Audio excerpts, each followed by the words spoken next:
Well, welcome, Brita, to the Leaders Who Care series. Great to have you here. Thank you, Mark. It's a real pleasure to be here. It's good to see that we both like beaches. I got it next to me here, and you got it behind you there, but apparently a Yeah, beach that you know well anyway, right? yeah, I do. And where's that beach again? You told me? That's in Turks and Caicos. Yeah, I don't usually go that far south. I'm more informed about the Hawaiian beaches or the Californian beaches, but I kind of dip my toes into the sand and the sea wherever I can.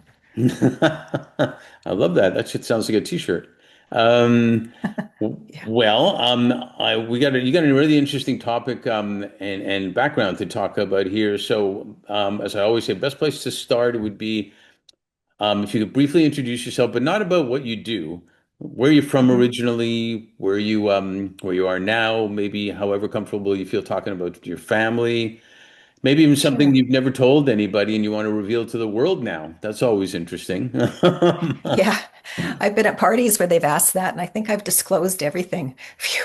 Oh, well, I mean, you could reconfirm it on Yeah. on this thing, but tell us about you.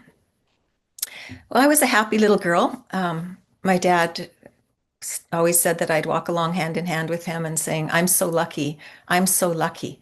And that outlook is kind of just my core. And obviously, I've had serious and sorrowful and hard times, as everybody has. But I do kind of see the glass not just half full, but flowing over most of the time. And that's just been a gift for me. I grew up in beautiful Vancouver, British Columbia, on the west coast of Canada, with two Yeah. older sisters and a younger brother. And we all play Wordle together every day, which is really fun because my brother lives in Bangkok. And so we never know quite where he'll be in the world, but we connect that way. And it was just a normal 60s, era childhood. We went camping. People didn't, get on planes and go away much then. It was just Yeah. camping, or it was friends in our home, cousins in our home. My mom was a great entertainer. And so it was just, our home was just lively and fun and a safe place. Nice. And I went to school in a fairly affluent area. My parents were not affluent, but nobody knew nobody cared back then who was or who wasn't. And, I know that this is about leadership. And I keep having this recurring memory that I stick to all the time. And I think I've never thought of it before until I was preparing for thinking about leadership. But when I was in grade two, I was in a kids' play, the school play, and I was the lead. I was Sleeping Beauty, and another student, a boy, was Prince Charming, and the kids were teasing me about him. And I remember going to the teacher one day at lunch and saying, I don't want to do it because the kids are being mean to me. And instead of being, oh, that's too bad, think about it, we'll talk after school, or, giving me a hug or anything, she just said rather sharply, she said, well, you have a choice. You can let what the others are saying about you make you quit, or you can do the part and grow up. And I don't think she actually used those words, grow up, but that was kind of the gist of it. And I had to make a decision right there and then. And excuse me. Hmm.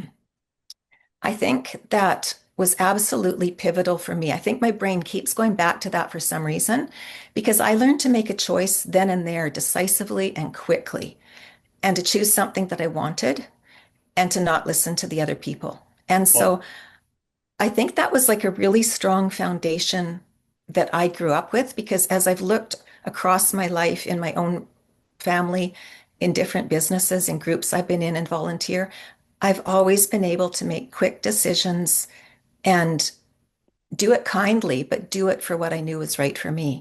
Because I really don't think you should go through life doing a poll. I have one sister's, oh, she's going to be listening to this. But one of my well, sisters kind of goes through life doing a poll. all right, don't tell her she won't see it. Yeah. But it's interesting you bring that up because I like to ask people what they were like as a kid or a teenager and stuff like movies, computers, reading, whatever. And one thing I do find is that maybe even more for men, but that's because men have been, if you will, working longer outside the home and all that. But in general, they'll tell me, "Hey, I got to tell you about the time I was 11 and the coach put me out on the ice or the field at a critical time, and I based my whole foundation of confidence on that." Or, or somebody saying, Yeah. that in dance this happened, and I was I was given the lead in this play, like you said, and whatnot, and to do it, and it impacts us, and it stays Hmm. with us. And so we'll come around and talk a little bit more about influencers later too, but it's really important, and it does hit home that Hmm. words matter, and how you do it. But what were you like Absolutely. overall as a kid? Were It, you? I mean, you said you were I was in the play, and Mhm. well, we just a normal kind of childhood. I was extroverted, but back then you weren't really allowed to be extroverted. It was kids have their place. Um, I grew up in a family. My dad was Australian, and so our world was the atlases. We'd sit down with the National Geographic Atlas and we'd pore over it and we'd look at different countries all over the world and talk about them. And the National Geographic magazine used to come, every month in the mail, and I would just wait for it and read it voraciously. And I think that awareness and desire to travel was just installed in me from the get-go. Cool. Moved to Australia when I was 14. Um, and we traveled through Europe for 3 months in a small van. And then we boarded a ship for a month to Australia. And we stopped in ports along the way. And it was a really defining Wow. experience as well, because the boat was filled with mainly Italian immigrants making their way to a new life in Australia. And we just kind of thought, okay, we're going back to where dad's from. It's going to be our home. But it impacted us kids that we were also immigrants. We were just on the same level, and we, had never connected to that being from Vancouver. Hmm. And it was a really good experience, and I think it it fed me because of my being an extrovert. I mean, I had this boatload of people that couldn't go anywhere, and I could I could become friends with everybody. But got to Sydney, and I loved everything about it. Didn't really have, movies that were important to me. Wasn't into sports a lot. Played field hockey, which I'd done in Vancouver and then picked up again in Australia. And just kind of grew up with that classical music and the rock of the 60s and the 70s. So it was just a really easygoing time, as you know. And I think that all those experiences, like going to a new school in a different place, wearing a uniform for the same time, I think it just made me really inclusive because I was the outsider and I knew what it felt to be that. And so that's also been a really defining kind of touch point in my life always, that I've looked for the person at the fringe of the crowd and often at my own detriment, because I didn't go with the people that were going out for dinner or whatever. But that's really important to me. I've taught that to my kids. Like, you just want to, and when later we'll talk about my business etiquette, but when you're talking to people and you're in this tight little circle and somebody comes in, do you keep hedged in and don't let them in, or do you just kind of open your body and say, we're just talking about this? I just think everything in my teens was happening outside of me. I didn't have any emotional bandwidth to think about what my hair looked like or if I had, pimples or what the boys thought of me. Like, I really completely missed that. So I look at my teen life as just being a very crazy time. I mean, it really messed up our schooling, but it was, for me, it was a time of incredible growth. And Well, I treasure that. it's amazing because with all I mean, every decade has its things and whatnot, and I loved, being young in the 60s and 70s, or really young Hmm. in the 60s and then young in the 70s Yeah. too, and um, but it's a whole other subject too. But the amount of information that overwhelms young people today Hmm. it's tough. It's tough, and Yeah. simplicity. We were outside all the time. We were, doing stuff. Hmm. We were learning, even though we might not even realize we were learning. And Yes. Yeah. it's a great message to put out now, considering what we're going through right now and what you're Hmm. talking about. Education wise, I found it interesting. Kwantlen, right? Um, Yeah. I just went there for a very brief certificate. but So I I'd still gone found to it UBC. interesting. Sorry to interrupt. I still find it Yeah. interesting because is it still the only polytechnic university in Canada? Isn't there one in Montreal? I think I the thought first there time I've was. ever heard it was where there was that terrible massacre at one time. Right. So I I thought think there was. I think there are Interesting. others. Yeah. So I think we're and the same age. So So we Yeah. we're on the same level. Yeah, great. You didn't have to tell everybody. So They don't you know how old I am. no, but I mean, so you went to UBC too, which is a great school. And what were you envisioning for yourself in school and then thinking for after? Well, I really enjoyed art. I had an incredible teacher in Australia, and it was by far a university level education in the art department there. And I came back just really, just really dedicated to it. And I spent my final 2 years of high school in Vancouver and worked mainly in the art department the entire time. Got into UBC and wanted to be an art school teacher, but found out there were some kids in my church that were going to different parts of the world, kind of like a Peace Corps Mm. idea with a faith perspective. And I thought, I'm in, I can travel again. And so I ended up in France on a team of young adults. Ah, And c'est bien. yeah, so I learned a lot through that. I kept putting myself in situations where I wasn't comfortable and it wasn't predictable. And we were under a leader in France, and I learned a lot about leadership from his poor leadership, about what That I happens. didn't respect or respond to. Yeah, that happens. I would think you're reading National Geographic from cover to cover. Probably showed Yeah. you that wow, there's a world out there. You know, all your experiences, Hmm. there's like something more to see, right? Yeah. Very, very much so. And Yeah. so after that, I mean, your background really starts in what I would call a lot of client service, client experiences, Hmm. um, business etiquette, like you mentioned, and WestJet, all hospitality, if you will, client experiences, I said. How did Hmm. you use Yeah. those experiences that you had there to then move into supplements? Let's start with that. Okay. Sure. Well, etiquette at its foundation is all about how you make others feel, no matter who you are or what title you hold. If you're, superior to somebody, um, good etiquette isn't showing to other people that you're superior to them. So it's just that whole idea of, um, first of all, just being really aware of people, really listening, really hearing them, really seeing them. And you can see a lot by how people dress and how they act and how they talk. And so the etiquette business taught me an awful lot because I had class after class after class, and some of the classes were with Canadians, and some were from foreigners. Like I had government contracts, and um, there were doctors and leaders in their countries that were coming to Canada and couldn't speak the language really well and needed to get a job. And so I was also teaching them kind of business etiquette, and that was fascinating. It was really humbling.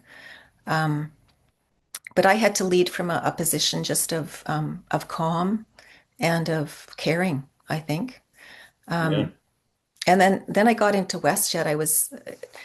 It's a funny story. My business etiquette was ebbing because the world was changing, and I got this pop-up note from WestJet saying, "Do you want to work at the 2010 Olympics?" And I responded, "No," because one of my sons had been traveling for 2 years, and the other one I hadn't seen for 8 months. And I went to work at WestJet in August. I accepted a position. And I got the shock of my life. I couldn't call in and say, I'll be 10 minutes late. They actually expected me to be on time. Oh my gosh. Well, wasn't that part You of know, etiquette? that airplane has to go out. Yes, but I'd been doing, I'd been an entrepreneur. So in between actually teaching the classes and being on time for those, when you're meeting somebody for lunch or you're having a business meeting at a cafe, you just let them know where you're at. And I couldn't do that going to work for an airline, which was Yeah, kind of probably not funny. a good move. No, no. Um, And you asked how, that I kind of how that took me into the supplement world. And I think it's just really being able to hone in on one job and learn it really well. And um, yeah, well, was there it's a hard to see thread? how Was that there a bridged thread it a little there? bit.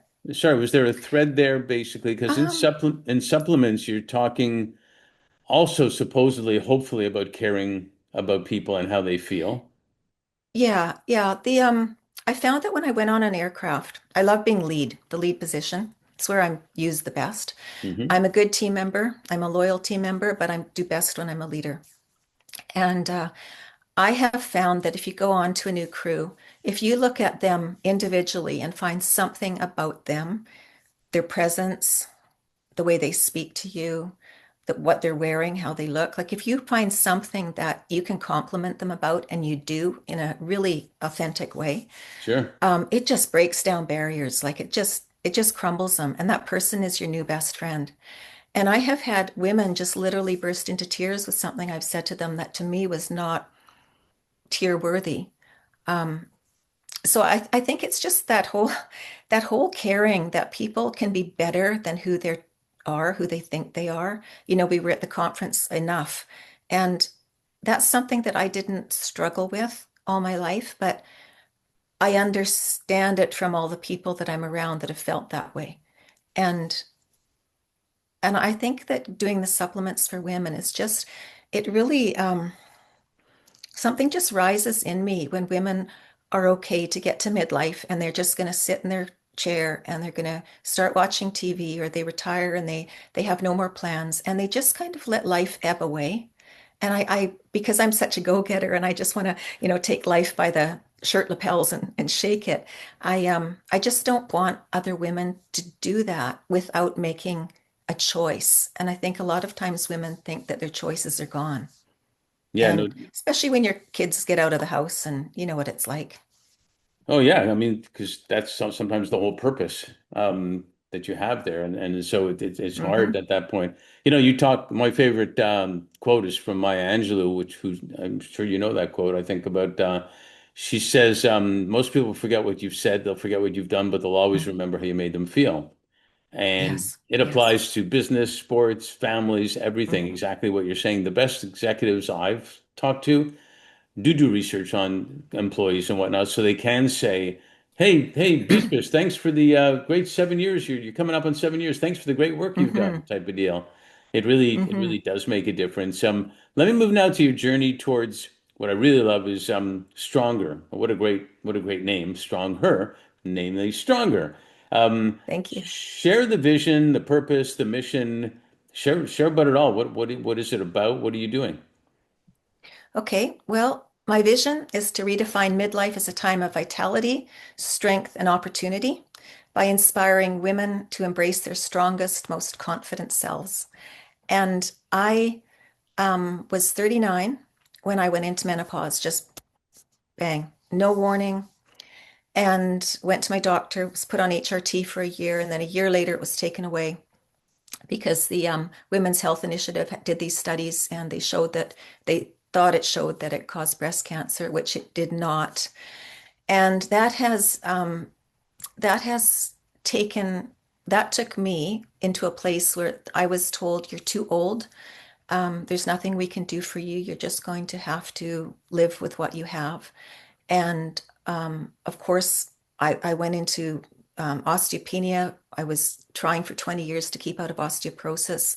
I was eating well. I was running. I was doing everything I could. I kept going back to the doctor. Two of my doctors, OBGYNs, were females. And I went to the doctors 4 times and asked, is it now? Like, can I go back on HRT now? Because I hear it's really good for the body. And they all said, no, like you're too old. And so I kept getting dismissed. And so I went through my 40s and 50s just really alone. The only people that were in menopause were like women that were way older than me. Hmm. And I had nobody to talk to. I was trying to talk to my peers and bring it into the conversation, and they just looked at me like I was crazy. So I learned to be quiet about it. And when I finally got help a few years ago, I realized, well, even before that, because I went onto Amazon and I started to make products and I did certain products for kids with autism and it was all good. But I really was looking for something that fed my heart and what I could do. And one day I just realized that all the things that I had been doing for the last many number of years, women didn't know about. It was just starting to be talked about on the news and in different conferences and stuff that Hmm. about menopause. I mean, it wasn't even a word that you could use on the radio 20 years ago. Yeah, I know. And so I just thought, so I started teaching people. I started telling people. And again, if you're not going through menopause, you kind of don't care. You just kind of, goes up out the window. But um, so I decided, that one day I was in my kitchen and I was making my shake and I was adding in the protein and I was doing this and doing this, all these things on the counter, which I had accumulated and knew exactly what I should take and what I didn't need to. And I thought, I know, I know it's me. It's me that I want to serve. I want to serve women like me who need the information, who need the support, who need all the noise to go away. Because you go into any store to buy a supplement and you're like, and Oh you my just God. get all these Instagram ads hitting at you. And it's like, who do you believe? Yeah. And I was listening to a lot of my family's very into, longevity and being healthy, and my boys are do their blood every 6 months, um, and so I was picking up all of these different new studies that were being done that nobody was reading about on the news, and certainly women were not delving into. I've always loved to do research, so um, I decided that I wanted to start with something that women really wanted, and the number one thing when I did a poll was weight loss. But my desire is to make it like skincare lines. I don't know if you're familiar, but they have like maybe 5 to 7 products. Hmm. And that's what you take. You don't need anything else. If you want to, you can add to it, but you don't need it. And so I want to create this 5 to 7 line of the supplements that you need for a woman going through menopause. And beyond that, I've got bigger plans as well, but that's kind of the focus right now. No, it's so real because over the decades you look back and don't say this, don't say that, don't wear this, don't wear that, and this is going to cause that, and that's going to cause this, and whatnot, Yeah.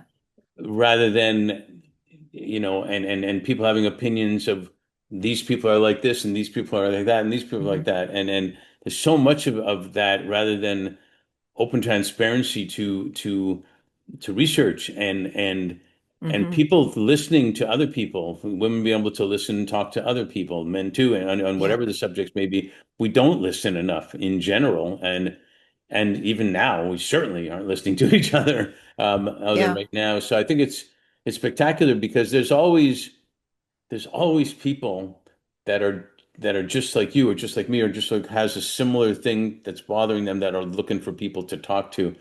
And I've seen with Hmm. all, and I love doctors, respect doctors, nurses for sure, but so often it's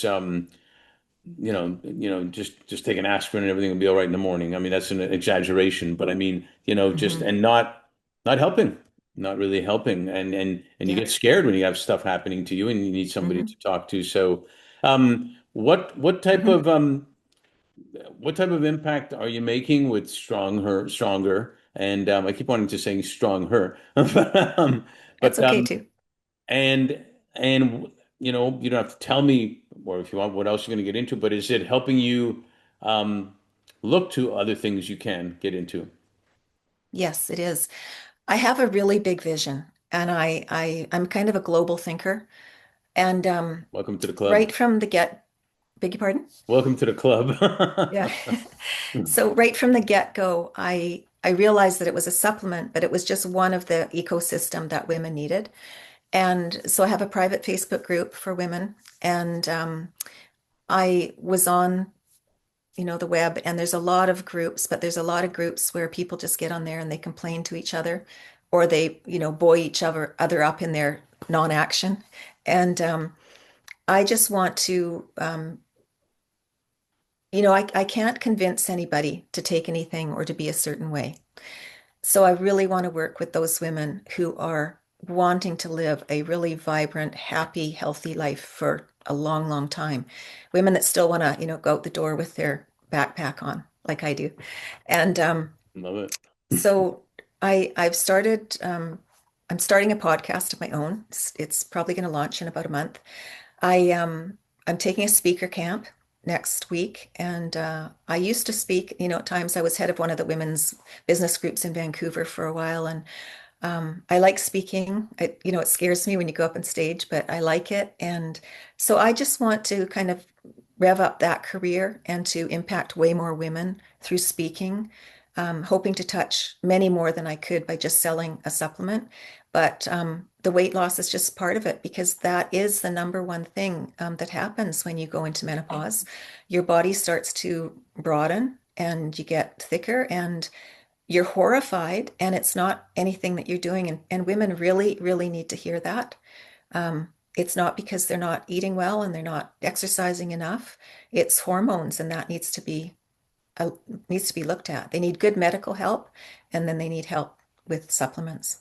Yeah, Yeah. it's been a long journey from voting to the fire departments having clothing for their fire women to wear that Hmm. fits to everything in between that's always Yeah. been for guys and type of thing. Yeah. And it's turned, luckily. I mean, there's been a lot of advancement, but there's still more to come. So great for you for doing that. I know a lot of women's groups. I have the good fortune of engaging, working with a lot of great women doing a lot of great stuff. So I think Hmm. you'll have a good audience for it for sure. Hmm. I want to ask you as one almost last question on this. The world is fast and furious right now. There's a lot going on, AI to say the least, and technology, Hmm. divisiveness, fake news. Hmm. I mean, you name it. There's too long a list. Um, how do you see that impacting positively, negatively? I know it's, half glass full, which I'm there too. I love that. But how do you see all that impacting not only what you're going to do, but maybe even equally important, the physical and mental health of women as well, including young girls? Hmm. Yeah, I think AI brings a lot of positivity to our world.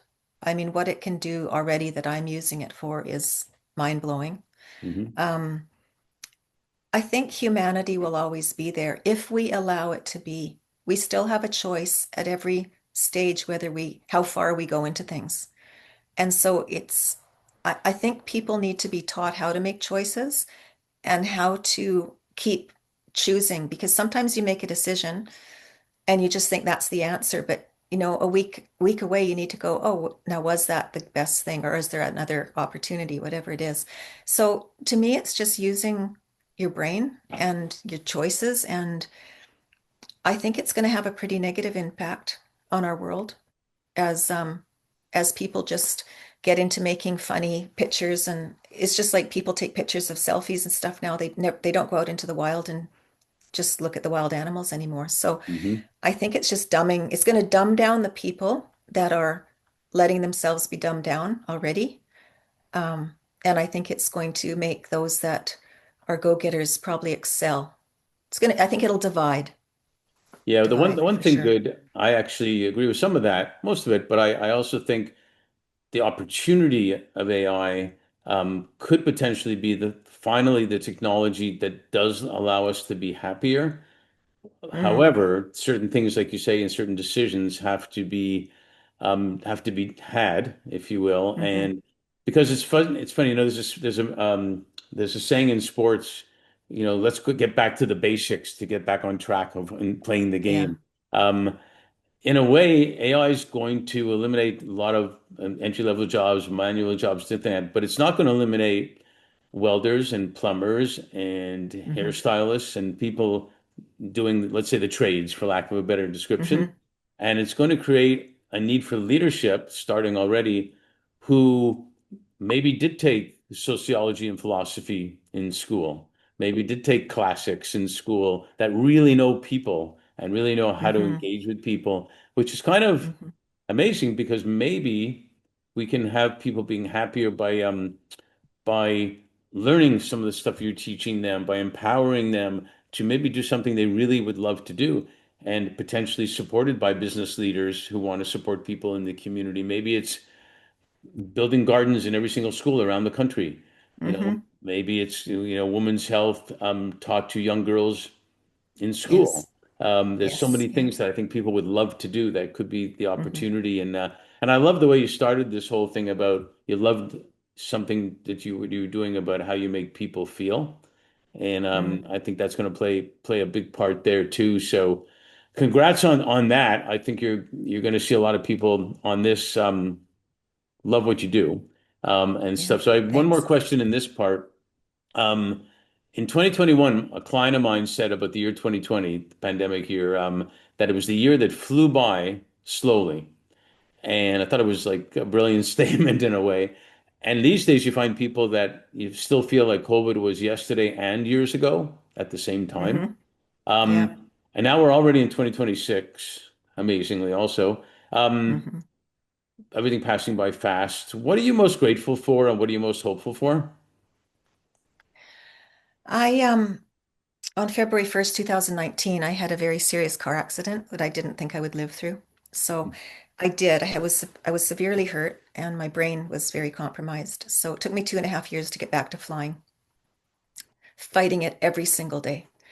Um, I had an occupational therapist that worked with me almost every single day. And I took that and made it work for me because I didn't want to be sitting on the couch for the rest of my life. And so I fought tooth and nail to get back and to get back vibrantly. And so these years don't really feel like they've flown by for me because I started to engage more with my life and think, okay, one day I may not be able to fly forever. So what am I going to do now? That's what took me into Amazon. That's what took me into StrongHer eventually. So I think I'm getting off your question a little bit. No, it's good. No, it's good. I mean, Um, it sounds like that's what you're grateful for. yeah, I'm grateful for good health. I had some tests the other day. I'm probably 85% of my brain is back, and I still run at a capacity that's pretty big compared to a lot of people. So I'm really glad that I've got at least 85% or 95%, right? I'm good with that. I can walk and I can talk and I can see. So yeah, really, really thankful. And That's what was your amazing. second part? What am I No, looking forward to? yeah, yeah, but I want to say something right in there. I have a Okay. feeling your 85, 95% is better than most people's 100%. So, congrats on making it through that, and it gives you perspective, doesn't it? Hmm. It does. It gave me perspective last week when I settled with the insurance company and the amount I was given. Uh, I figured I was worth 79 cents a day since my accident. I thought that's not a big value for a human. No kidding. I mean, oh my gosh, that's disgusting, actually. Yeah, Um, yeah. so what then are you most hopeful for? Um, I hope that this product just blows through the roof. It's been around for about a month and a half now.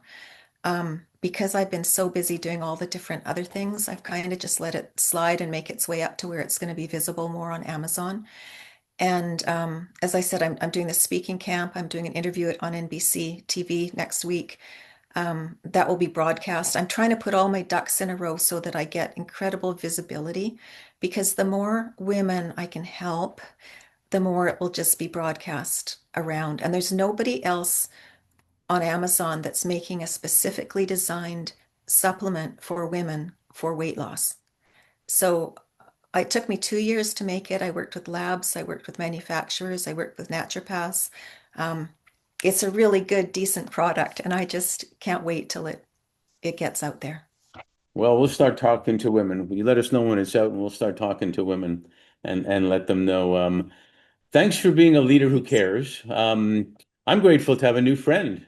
That's what I'm grateful for, and I'm hopeful Me that too. being a leader who cares about something as important as this makes me hopeful too. So, thanks for being on the series, and thanks for being who you are. Thanks so much, Mark.